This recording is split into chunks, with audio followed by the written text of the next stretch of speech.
What is up, Starcraft Broodwar fans? It is your boy, John McGarrett's back with another video. In this video, I kind of wanted to do something a little fun, a little different, try something out a little bit, experimenting a little bit, especially since the algorithm is throwing me in front of thousands of people for no reason. My content is pretty strange, so let's just hop into it. So what we're doing is I want to do a tier list, and you've seen tier lists all the time, but this one, I wanted to kind of maybe give a perspective or a tier list in the context of noobs playing big game hunters. Okay, so we got a big game hunters unit tier list for Starcraft Broodwar, and let's just get it going. So battle cruisers, I would say, is a B tier, just because, or B to A tier. I would say A tier because all games end in air in big game hunters, especially in the noobs. Most of us don't know how to kill each other, so that it usually does come down to whoever gets the most carriers, the most battle cruisers, the most guardians first. Okay, and then it comes up out of nowhere. You're sitting there trading forever, and then all of a sudden, a massive battle cruisers comes out of nowhere, or a massive carriers comes out of nowhere. Broodlings, FF. Nobody uses queens because we can't micro, so why would we cast that spell? Defilers, I would say, is S tier because if a noob figures out that they have a Defiler and then they do cast one Dark Swarm, then you kill the entire Terran army, and it's a good game. Devourers, they're okay. I see them every once in a while, but most of us don't build air, so they don't really have any utility. Drone, I would say, is A tier because drones make sunken colonies, and we can't kill sunken colonies. So if you can make 2 or 3 sunken colonies in the early game, even if 3 players attack you, you survive the rush and you win. Dropships, I would say, is S tier because I have won a lot of games just with 2 tanks and a dropship, and the dropship gets the job done. If the 2 tanks don't get the job done, I go back to my base and I pick up 4 vultures, drop them in the base. I go back to my base, I pick up 2 siege tanks, and then usually the job's done by then. Firebat, F tier. Nobody knows what a Firebat does. We don't do unit counters. Ghost, well, I'll say Ghost is a C tier because I just played a game of Big Game Hunters yesterday where a Terran player tanked up, built like 5 command centers and a bunch of nukes, and then just kept dropping cloak ghosts all over the map and then nuking me. And I was terrified out of my mind, and I didn't know how to I panicked and I couldn't find him, and it was really cool and fun. Goliath, I would say, is S tier because if you have Goliaths ready, you can kind of stall the inevitable loss of the air rush. Okay, so if you get a bunch of Goliaths online while they're still trying to transition into carriers, you can kill the beginning 5 carriers and then maybe win the game. Guardian would be S tier because if a player gets a squad or 2 of Guardians down, you lose your main base, and then it becomes a 3v2 or a 3v1, and you lose the game. Hydralisk, I would say, is an A tier because it's the bread and butter of every noob. The noob will mass Hydralisks and then just send huge squads aimlessly at your base, and eventually they may overpower you. Infested Terran, I don't think any noob Big Game Hunter player knows what that is. Lurker, I would say, is an S tier because I can't seem to push past a Zerg main that's got a bunch of lurkers, and the lurker rush kills me 5 times out of 10. If they lurker rush me, I'm usually not ready for it. The Marine is an F tier because it is a Terran unit. The Medic is an F tier. Well, actually, the Medic is the only chance that a Bio Force has of surviving. The Arbiter is also an S tier because the Arbiter, if a Protoss player figures out that they do have Arbiters and then they try out the recall spell, they can figure out that they can just teleport their army into your base, and Arbiters can seem to tank every single missile turret shot in the game. Archons, they're kind of B tier. They do okay. Most people don't use High Templar anyway, except for to go into Archons because it requires too much micro. And I should have saved the carrier for last, but most Big Game Hunter games between noobs will be decided by who has the most carriers. It doesn't matter what the team compositions are. It could be Terran versus Protoss, and the Terran team would still have carriers somehow because somebody is building carriers. And that is how all Big Game Hunter noob games are decided. The Corsair, kind of okay. If people built it, it would be good. It would have a lot of utility, but we usually don't because that's money that could be spent on carriers. The Dark Archon, I think, could be a really fun unit just because of its ability to take over carriers. But, I mean, I don't want to meme here, but this is actually how it goes. I haven't seen a lot of people use Dark Archons, and I am a noob. I am a major noob. I don't see a lot of noobs use Dark Archons to steal carriers or of the works, or siege tanks or anything like that.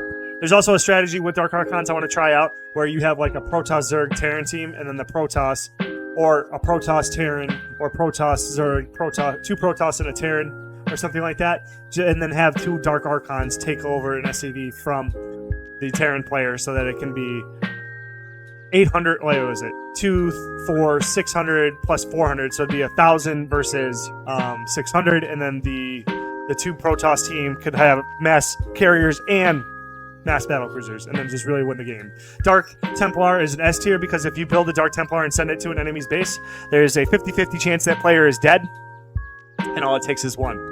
Dragoon, overpowered, especially versus Terran, because if you build the Dragoon and just send it to a Terran base, they lose the game because Dragoon comes out before Siege Tank, and then Marines can't do anything versus a Dragoon.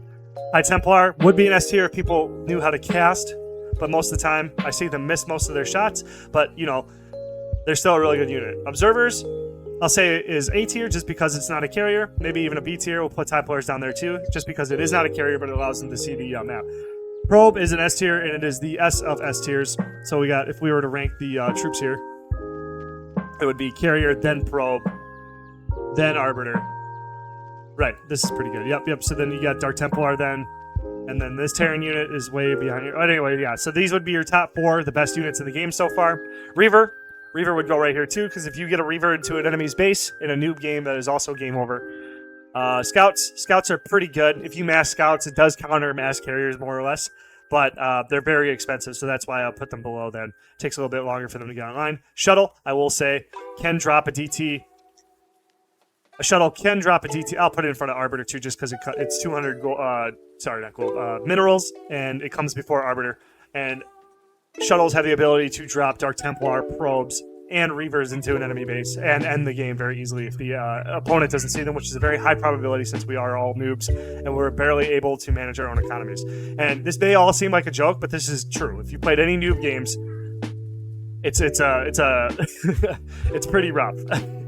Zealots also, I would say I would put Zealots number 3, just because if you get one Zealot out and you send it to an enemy base, it's about a 50-50. I'll say 40-60% chance that you win the game just right there. If a Zealot gets an attack off on a miner, it's game over. And they just can't die for some reason. You need about 4 Marines to kill one Zealot as a noob. Queens, F tier because nobody uses them, even though they're really good at killing tanks and stuff like that, but since most of us don't play Zerg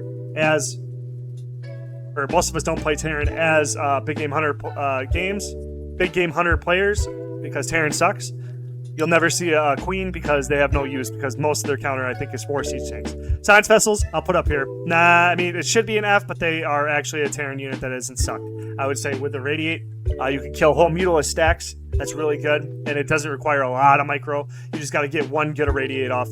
Most of the time, Terran players forget to get this unit, but when they do, it is really strong, especially in conjunction. Like, if you have a Terran player who has survived in lockdown mid, a good strategy is to get Science Vessels and just support your characters with D-Matrixes and stuff, and EMPing the enemy carriers.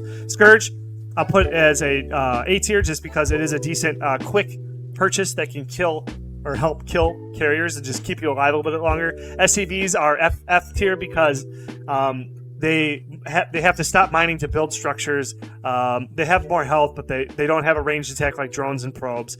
Most of the buildings they build suck. Like the supply depot is pretty trash. Let's see. They move around the building and they allow themselves to be killed. They can be killed and that can halt production if you're not paying attention. That's pretty bad. Everything Terran is pretty bad. So yeah, the only decent Terran unit I would put up here in the A tier, just because, and I would put it ahead, is just because of the siege mode. And if you can somehow get to siege tanks and get them online, you can turtle in your base for the entire game and they can't break you for a very long time until carriers come out. Once carriers come out, it's game over, but you can get to 30 minutes with 20 siege tanks just choking up your base. Ultralisk, I will also put that in the A tier because it is a very, like, with conjunction, if the Zerg player figures out Defilers have that spell, and then they're like, whoa, well, maybe if I use this with Ultralisk because they can't die, then they really just break down your walls, they break down all your defenses, and they can kill you. Valkyries, pretty bad. Nothing much to say. Vultures, I love, and I want them in S tier, but it is a Terran unit, so I will put them in the C tier. They're very cool, they're very fun, you can get them off early, but on the Big Game Hunter map, there's a lot of choke points, so they actually, like, besides laying mines and trying to contain people in the early game, they do fall off really late. They're okay. They're always okay, so actually I put them in the B tier. Wraith, pretty bad. I mean, they can cloak, but, I mean, the amount of money it costs to build Wraiths, and they can help you in the fight versus carriers, so they do actually move up to probably C tier, but they're not that great. It is a Terran unit. Zergling, S tier. Let's see, let's put it up here. at least ahead of everything else. The Zergling can be made and at your base in 2 minutes and 20 seconds, and can kill you with no effort. So I mean that and they scale up. They have the Zergling speed, they have cracklings, and then fully upgraded Zerglings can be just summoned in mass off of 10, 20 hatcheries and just unlimited minerals in the game. So you can just spawn Zerglings forever and just send them all over the map and occupy some player's time. And they can just by themselves do that. So they are pretty S tier. Yeah. So now we just have Mutalisks, which I'll put Mutalisks in the A tier, top of the A tier, because sometimes Mutalisks can win the game, but they do fall off pretty hard. If they can win the game in the mid game, but after, let's say, 15 minutes, they do fall off pretty hard. Most people are ready for them. They can counter them pretty good. They can't kill carriers. They can evolve into Devourers and Guardians, so they can come into clutch. They can advance. They can become S tier, but they are pretty hit or miss. The Overlord, this is a toughie. I feel like because it's a dropship and you can drop Lurkers, it belongs in S tier. Maybe the bottom of S tier. Maybe that's the place for it. You can scout early. As a Zerg player, you get all the free information first in the game. And in big game hunters, getting information first is very, very important, especially in noobs, because once you find the one noob on the enemy team, on the 3-man or the 4-man, you just send 6 Zerglings to their base, kill them, and now it is a 3v2 or a 4v3. And you're the best because you're a Zerg player.